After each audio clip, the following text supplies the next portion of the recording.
Hello friends, जय माँ माणिकेश्वरी। केनता अछ? आशा करछे भल थिब। मुई भी भल अच्छे ना। देखुथिब मुई रोटी बनाऊे। आज आम घरती रोटी होचे कैंची कि आम घर लोग निके रोटी बनाओ बोली कर कहला के हेटा रोटी बनौछे। मोर माँ पेशी देले जे मुई बेलुछे कैंची कि मुई पेसले निके अधिका पानी दी देसी हेती लगी बेलुछे ना। देखुथिब मुई केनता गोल रोटी बनौछे जे मटा तने भी हेंता भी गोल नहीं हुए रोटी आर की बेड के हेसी। देखुथियो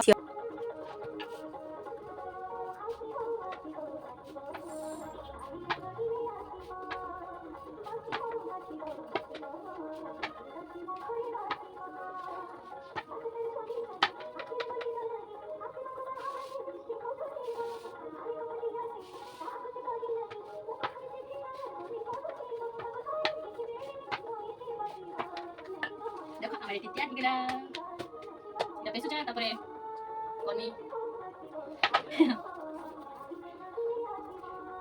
के गोरुटी बने जानছ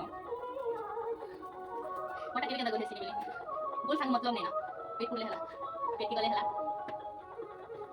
देखो मोर माँ रोटी बनौछन। चलो तमके चिकेन देखुछे केनता हिचे जे। चलो देखो चिकेन केनता हिचे जे देखबाती मस्त दिसछे खाबाती भी भल लाग।